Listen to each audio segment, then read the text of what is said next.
Hello दोस्तों। तो दोस्तों आपका बहुत बहुत स्वागत है आपके अपने यूट्यूब चैनल पर।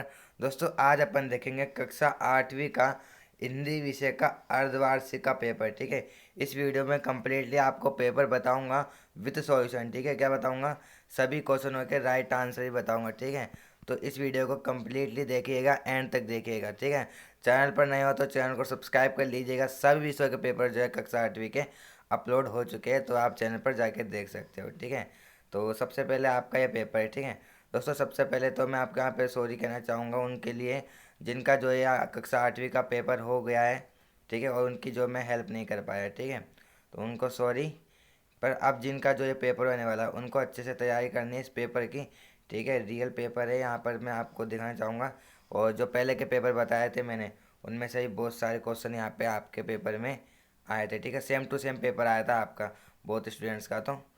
तो पहले आपके यहाँ पे क्या है, गद्यांश। ठीक है, फर्स्ट आपके गद्यांश है, तो गद्यांश को पढ़कर उत्तर देने। ठीक, गद्यांश को भी अपन सोल्व करेंगे, पर इसको बाद में करेंगे। और इससे प्रसंग व्याख्या करनी है, तो इनको अपन बाद में करेंगे। ठीक है, गद्यांश को पहले अपन कुछ मोस्ट इंपॉर्टेंट क्वेश्चन देख लेते हैं, जैसे कि ये जिनके आंसर जो है आपको थोड़े जहाँ पे जो है ढूंढने पड़ते हैं। ठीक है, फर्स्ट क्वेश्चन है ये वाला।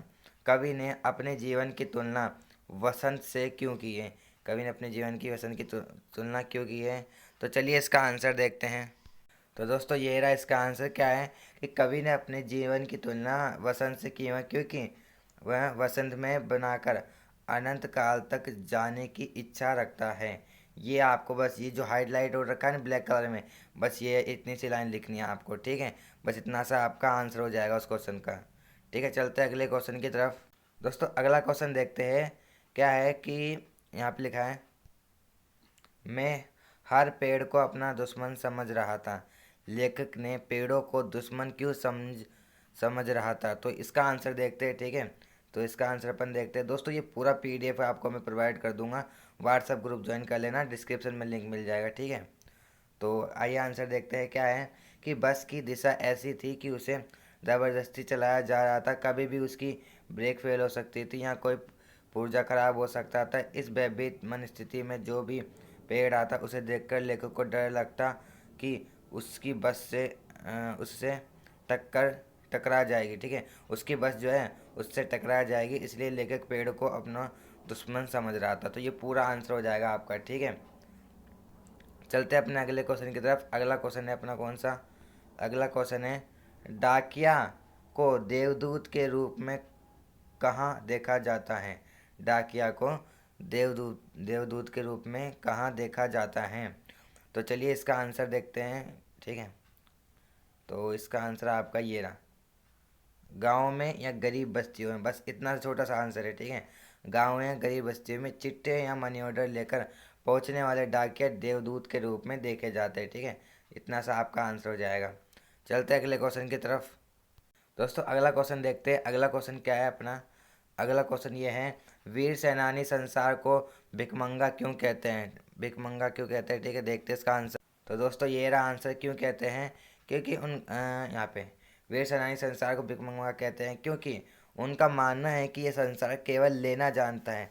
ठीक है, बस इतना सा आपको लिख देना है। और दूसरे के प्रति अपने कर्तव्य को निभाने में लोग आगे नहीं आते, यहाँ तक कि वीर सेनानियों के साहस को बढ़ावा देने हेतु यशगान करना भी उनके बस की बात नहीं। इतना सा आंसर आपको लिख देना है। ठीक है, तो चलिए चलते हैं अगले क्वेश्चन की तरफ। दोस्तों अगला क्वेश्चन देखते हैं। अगला क्वेश्चन है अपना, कबीर घास की निंदा करने से क्यों मना करते हैं? पढ़े हुए दोहे के आधार पर स्पष्ट कीजिए। ठीक है, तो चलिए इसका आंसर देखते हैं। तो दोस्तों ये रहा इसका आंसर आपके सामने। कबीर अपने दोहे में उस घास तक की निंदा करने से मना करता है जो हमारे पैरों के तले होती है। कबीर के दोहे में घास का विशेष अर्थ है, यह है ना, यहाँ घास दबे कुचले व्यक्तियों के प्रतीक है। कबीर के दोहे का संदेश यही है कि व्यक्ति, यहाँ से लिखना आपको आंसर। ठीक है, व्यक्ति या प्राणी चाहे वह जितना भी छोटा हो उसे तुच्छ समझकर उसकी निंदा नहीं करनी चाहिए। ठीक है, बस इतना सा आपको आंसर लिख देना है। ठीक है दोस्तों, अभी तक वीडियो को लाइक नहीं करा तो वीडियो को लाइक कर दीजिए। ठीक है, चैनल को सब्सक्राइब नहीं किया तो चैनल को सब्सक्राइब कर लीजिए। चलते हैं अगले क्वेश्चन की तरफ। अगला क्वेश्चन देखते हैं दोस्तों। अगला क्वेश्चन है अपना यहाँ पर कौन सा है, ये रहा क्वेश्चन नंबर 7 का फर्स्ट। ठीक है, लेखक ने स्वीकार किया है कि लोगों ने उन्हें उन्हें भी धोखा दिया है, फिर भी वह निराश नहीं है। आपके विचार से इस बात से का क्या कारण हो सकता है? तो आइए इसका आंसर भी देख लेते हैं। लेखक को लोगों ने धोखा दिया है, फिर भी वह निराश नहीं है। मेरे विचार से इसका कारण यह है कि लेखक केवल उन्हीं बातों का हिसाब नहीं रखता जिनमें उसे उसने धोखा खाया है। ठीक है, इतना सा आपको आंसर ये लिख देता है लाइन। ठीक है, आगे चलते हैं अगले क्वेश्चन की तरफ। दोस्तों अगला क्वेश्चन देखते हैं कि यहाँ पे लिखा है, भगवान के डाकिया कविता का मूल भाव स्पष्ट कीजिए। ठीक है, तो आइए इसका आंसर देखते हैं क्वेश्चन नंबर सेकंड का। तो दोस्तों ये रहा आपका उसका क्वेश्चन का आंसर। क्या है कि भगवान के डाकिया कविता विश्व बंधुत्व अर्थात सभी देशों के लोगों को परस्पर मिलजुल कर रहना चाहिए, इस बात की ओर संकेत करती है। ठीक है, तो ये है आपका आंसर।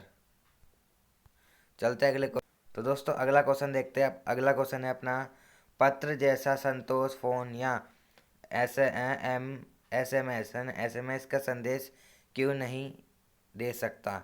आइए इसका आंसर देखते हैं। तो दोस्तों ये रहा आपके उस क्वेश्चन का आंसर।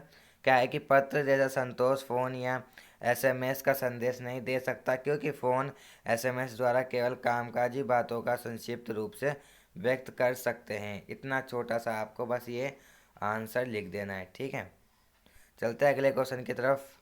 देखते हैं दोस्तों अगला क्वेश्चन कौन सा है अपना, ये वाला। माँ बच्चे के मुंह में दूध की शीशी लगाती है, ऐसा कब और क्यों कहा गया? आइए इसका आंसर देखते हैं। तो दोस्तों ये आपके आंसर हो जाएगा। क्या ऐसा कब और क्यों कहा था?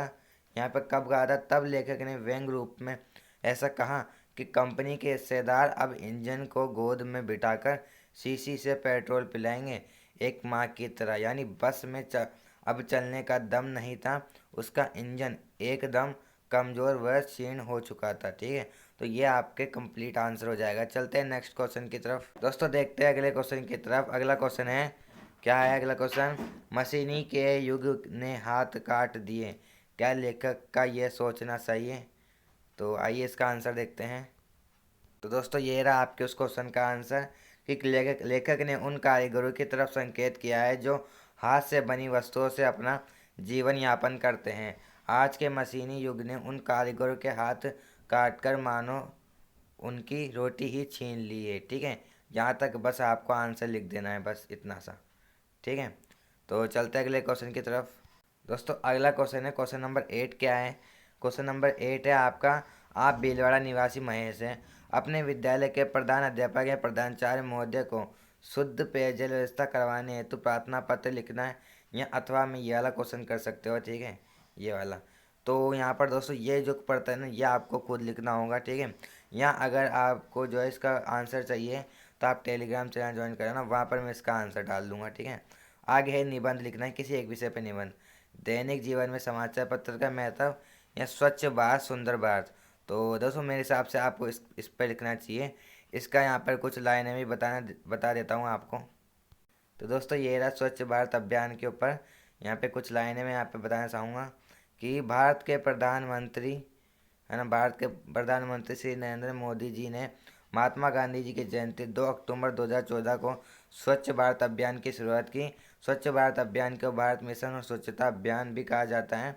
महात्मा गांधी जी की जयंती के अवसर पर माननीय श्री नरेंद्र मोदी जी महात्मा गांधी जी की 145वीं जयंती के अवसर पर इस अभियान की शुरुआत की। 2 अक्टूबर 2014 को उन्होंने राजपथ पर जनसमूह को संबोधित करते हुए राष्ट्रवादियों से स्वच्छ भारत अभियान में भाग लेने और इसे सफल बनाने को कहा। साफ सफाई के संदर्भ में ये सबसे बड़ा अभियान है। साफ सफाई को लेकर भारत की छवि को बदलने के लिए श्री नरेंद्र मोदी जी ने ये देश का एक मुहिम से जोड़ने के लिए जन आंदोलन का बनाकर उसकी शुरुआत की। ठीक है, तो यहाँ पे कुछ लाइनें निबंध की। तो अपन देखते हैं अगले क्वेश्चन। तो दोस्तों यहाँ पर मैंने कौन कौन से क्वेश्चन के आंसर बता दिए, ये वाले क्वेश्चन मैंने करा दिए पूरे, जो आपके मोस्ट इंपोर्टेंट क्वेश्चन है, जो आपको यहाँ पर याद करने हैं।